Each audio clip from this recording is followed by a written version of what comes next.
Olá, tudo bem, pessoal? Nesse vídeo nós vamos falar sobre a organela mitocôndria. Sim, a mitocôndria é uma organela.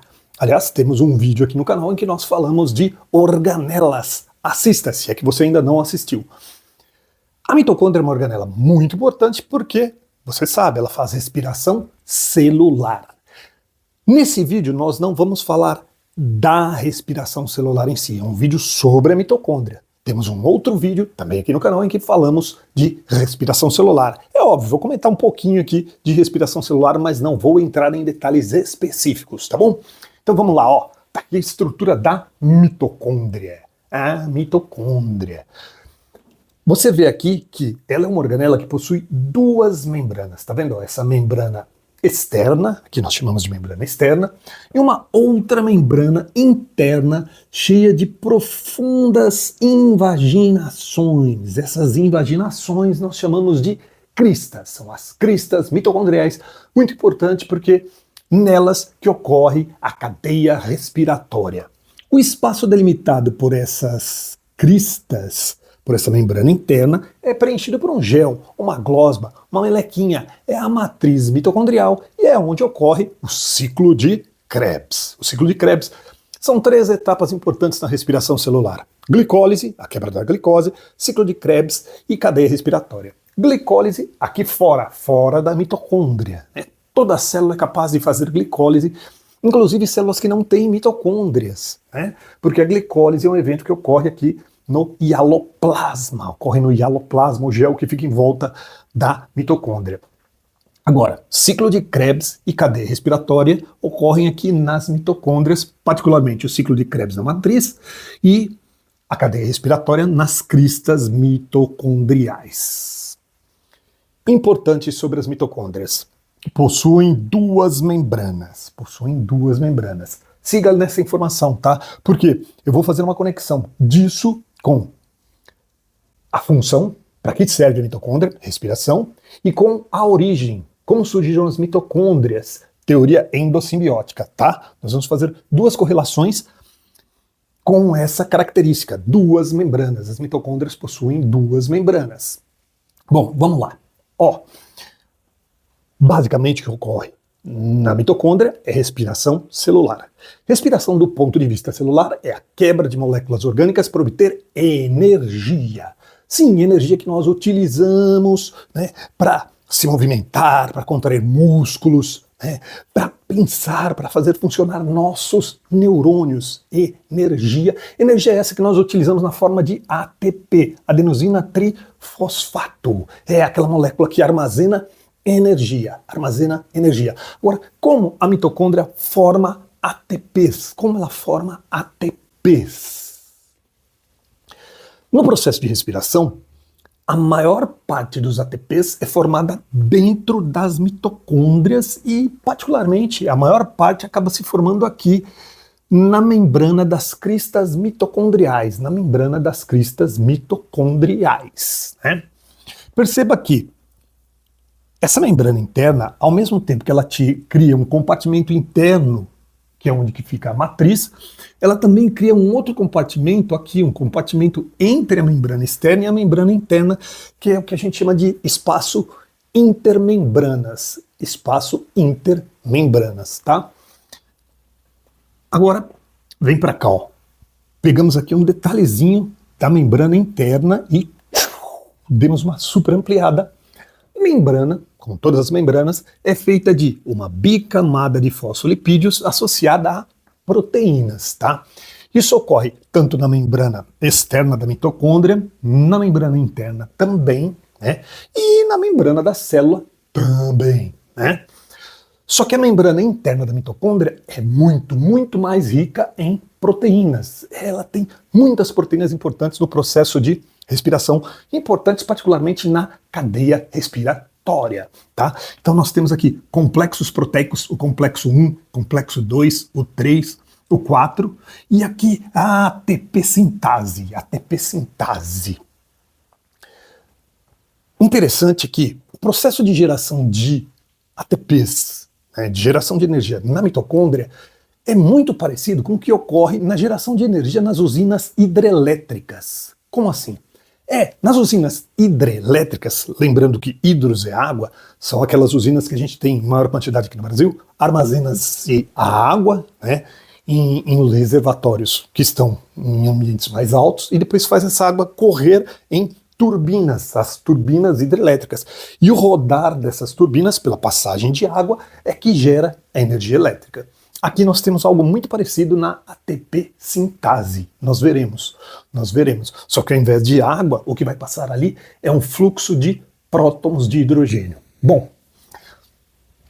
no ciclo de Krebs e um pouquinho lá na cadeia respiratória, NADs e FADs, que são aceptores intermediários de elétrons de hidrogênio, transportadores de elétrons de hidrogênio que são retirados da glicose, né, recebem esses elétrons, viram NADH, e o FAD vira FADH2. Elétrons. Esses elétrons armazenam energia. Só que, para liberar a energia desses elétrons, eles têm que passar por uma série de reações em cadeia aqui na membrana. Por isso que se chama cadeia respiratória. Particularmente, os elétrons do NAD fazem um caminho mais ou menos assim. Eles são liberados pelo complexo 1. Aqui no complexo 1 libera-se elétrons. Depois, esses elétrons vêm aqui para o complexo 2, do complexo 2 eles vão para o complexo 3, complexo 4 e finalmente chegarão ao aceptor final de elétrons de hidrogênio. Oxigênio. O oxigênio é o aceptor final, quer dizer, quem fica com esses elétrons no fim da história. Então, o oxigênio que você capta aí na respiração é para receber estes elétrons de hidrogênio, O FAD faz um processo muito semelhante, tá? A diferença é que ele tem uma etapa a menos, né? Ele já vai direto aqui no complexo 2, do complexo 2 ele já vai para o 3 e para o 4. Agora, esse processo de transferência de elétrons, essa passagem de elétrons, libera energia. E essa energia é utilizada para o bombeamento de prótons H+, prótons de hidrogênio. Você está vendo? Cada vez que elétrons passam aqui nós temos complexos de proteínas que giram e bombeiam aqui. O complexo 1, o complexo 3 está bombeando também, assim como o complexo 4. Eles bombeiam prótons H+, para cá. Para cá onde? Veja, como esse detalhe é daqui, eles estão sendo bombeados desse espaço interno para o espaço intermembranas. Então repare que há muito mais prótons H+ agora, onde? Aqui no espaço intermembranas. No espaço intermembranas acumulam-se prótons H+. Há um acúmulo de prótons H+. Muitos prótons. Muito mais aqui do que aqui. E a bicamada ela é impermeável a esses prótons. Mas como tem muito mais prótons aqui do que aqui, gera-se um fluxo, e aqui na ATP sintase, como ali na turbina da usina, né, em que passa água, esses prótons podem passar. Só que quando eles passam, eles fazem girar, a ATP sintase. E quando a ATP sintase gira, essa energia mecânica, literalmente energia mecânica, da ATP sintase girar faz com que ADP gere, que o ADP, né, com a energia gerada aqui na ATP sintase, faça conexão com o fosfato inorgânico gerando o ATP. Sim, para conectar fosfato inorgânico ao ADP, adenosina difosfato, para virar adenosina trifosfato, precisa energia. E de onde vem essa energia? Daqui, quando gira, fornece energia e forma-se o ATP. Olha que legal. Então os ATPs são formados pelo girar dessa turbininha. Literalmente a ATP sintase, ela sintetiza ATPs à medida que ela gira por causa do afluxo de prótons H+. É o afluxo de prótons H+, que foi gerado pela passagem dos elétrons aqui. Agora, detalhe, lembra, essa membrana interna tem essas profundas invaginações. Justamente para quê? Para que ela possa ter uma área maior. Quanto mais invaginações, maior a área dessa membrana interna. E quanto maior a área dessa membrana interna, mais espaço para ter essas proteínas aqui, inclusive a ATP sintase, e gerar mais ATPs.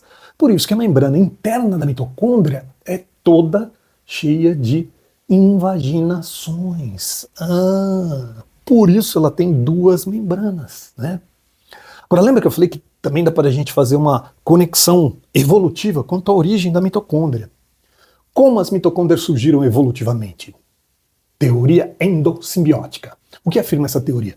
Que provavelmente, num passado remoto, mitocôndrias devem ter sido bactérias. Bactérias que se associaram às células eucariontes, numa relação mutualística, né, de vantagens para ambas. Uma espécie de bactéria aeróbia, bactéria capaz de fazer respiração aeróbia, foi englobada por uma célula, tá vendo? Essa aqui é uma célula eucarionte, ela tem núcleo, mas ela ainda não tinha mitocôndrias, ela não tinha capacidade de fazer esse tipo de respiração muito mais eficiente. Essa célula eucarionte englobou, fagocitou, tá vendo ela fagocitando aqui a bactéria? Ela foi lá e provavelmente para se alimentar, para se nutrir, né? Só que um acaso do destino, né? Evolução depende de acasos, né? Por um acaso do destino, ocorreu uma falha. Essa bactéria que foi englobada não foi digerida, mas isso acabou sendo bom para a bactéria e para a célula também. Por quê? A bactéria, aqui dentro da célula, agora ela tem abrigo. Ela tem uma membrana que a protege, está dentro dessa célula e ela recebe nutrientes. Ela recebe nutrientes. Casa e comida, que é mais que isso, né? Ela está dentro de um ambiente abrigado e recebendo nutrientes. E a célula, que ela ganhou com isso? Capacidade de fazer respiração aeróbia, que rende mais, rende muito mais ATPs. Na fermentação, que é o que normalmente os seres que não fazem respiração aeróbia fazem, a gente normalmente obtém 2 ATPs por glicose. Na respiração aeróbia dá para produzir até 36 ATPs, muito mais energia, né? Então é um processo muito mais eficiente. Foi bom para a célula, foi bom para a bactéria. Agora esse processo foi evoluindo, né? Repara que essa bactéria que fazia respiração aeróbia, ela tem aqui uma invaginaçãozinha pequena, é o que a gente chama de mesossomo. Algumas bactérias realmente têm mesossomos, justamente para aumentar a área da membrana. Mas como ela estava no meio externo, ela não podia ter muitas invaginações, né? Agora aqui dentro da célula abrigada, ela tem uma outra membrana, agora ela tem duas membranas, então essa membrana interna pode se dobrar muito mais. Por isso que a membrana interna da mitocôndria é toda cheia de circunvoluções, as cristas mitocondriais. Então, uma evidência a favor dessa hipótese, justamente o fato que mitocôndrias têm 2 membranas, uma externa, que é essa que veio da célula que fagocitou, e outra interna, que era da própria bactéria que foi fagocitada, né? Outra evidência super importante, DNA. Olha, aqui na matriz mitocondrial, há DNA. Mitocôndrias possuem DNA próprio. Aliás, não só DNA, ribossomos também. Elas têm ribossomos próprios. E detalhe, ribossomos muito parecidos com ribossomos de bactérias. Outro detalhe, o DNA também é parecido com o DNA de bactéria, né? Um DNA circular. Na verdade, esse DNA é bem menor do que o DNA de bactérias atuais, né? Porque grande parte desse DNA, provavelmente ao longo do curso evolutivo, grande parte desse DNA migrou para o núcleo da célula. Mitocôndria tem DNA próprio, tem ribossomos próprios e é capaz de produzir algumas proteínas, algumas de suas enzimas, mas não todas, tá? Não todas as que ela precisa, mas algumas ela é capaz. Agora, esse DNA tem uma interessante peculiaridade. Ele só passa de mãe para filho. Quando eu falo mãe, estou pensando a mãe, mamãe mesmo. A mulher, da mulher para os filhos e filhas, né? E só passa em linhagem materna, da mãe para os filhos. Como assim, professor? Por exemplo, uma mãe transmite suas mitocôndrias para todos os seus filhos e filhas. Mas o pai não, tá? Imagine que o DNA, é isso que está em azul aqui, tá vendo? Ela transmite para todos os filhos. O pai não. Por que o DNA mitocondrial do pai não vai? Como a gente é formado? Do encontro de óvulo com espermatozoide. Material genético do papai, 23 cromossomos, material genético da mamãe, 23. Se juntam 46 cromossomos. Então metade do seu material genético veio da mamãe e metade do papai, certo? Não, não é exatamente assim. Por quê? 23 cromossomos da mãe, 23 do pai, mas mitocôndria só vem da mãe. Por quê? Espermatozoide até tem mitocôndrias, assim como o óvulo. Ele precisa de muitas, aliás, porque para nadar, para se deslocar, ele precisa bater o flagelo e ele precisa de muita energia. Só que as mitocôndrias do espermatozoide não penetram no processo de fertilização. Só entra o núcleo, só os 46 cromossomos do núcleo. As mitocôndrias dele, não. Então, o DNA das mitocôndrias do pai não passa para os filhos. As mitocôndrias que nós temos em nossas células, e nós temos muitas mitocôndrias em nossas células, porque elas são importantes, fazem respiração, as mitocôndrias só vieram da mamãe. Por exemplo, as mitocôndrias que eu tenho em minha célula vieram da minha mãe. Da minha mãe. E ela, por sua vez, recebeu essas mitocôndrias de quem? Da mãe dela, da minha avó materna, que recebeu da bisavó materna. Só que só passa de mulher para mulher, né? Minha bisavó passou para minha avó, que passou para minha mãe, que passou para mim. Mas eu estrago a brincadeira. Por quê? Porque eu sou homem. Não sei se você reparou. Eu sou homem. Sim, sou homem. E, sendo assim, eu não sou capaz de passar esse DNA mitocondrial adiante. Não sou. Meus filhos recebem o DNA do núcleo dos meus espermatozoides, mas não as minhas mitocôndrias. Isso tem alguma implicação em termos genéticos, evolutivos? Sim, né? Por exemplo, se o indivíduo tem mitocôndrias mais eficientes, se uma mulher tem mitocôndrias mais eficientes, ela pode passar adiante por sua prole feminina. O contrário também é verdade. Se existir uma doença mitocondrial, e existem doenças relacionadas ao DNA mitocondrial, ela vai ter que padrão? Só passa da mãe para os filhos. Olha o caso desse heredograma, né? Essa moça tem um DNA mitocondrial que ela passou para todos os filhos. Para essa filha e para os 2 filhos. Mas o filho passou adiante? Não. As mitocôndrias dos filhos dele vieram da esposa. A verdinha aqui, né? Agora, as mitocôndrias da filha, a mãe passou para a filha. A filha passa para os filhos. Para o filho e para a filha. Que por sua vez passa adiante. Então o DNA mitocondrial é um DNA que só passa de mulher para mulher. Marisa! Você pensou isso, né? Você pensou, não recebi nada para fazer essa propaganda, não. Mas se eles quiserem, né? Se eles quiserem pagar, a gente aceita. Aliás, se você também quiser patrocinar o nosso canal, nós também aceitamos. Não se esqueça de compartilhar, de curtir, de dar joinha, de se inscrever no canal, ou se quiser se inscrever para fazer parte do nosso clube de membros, inscreva-se. Falou? Tá, então, mitocôndria. Não perca a nossa próxima aula.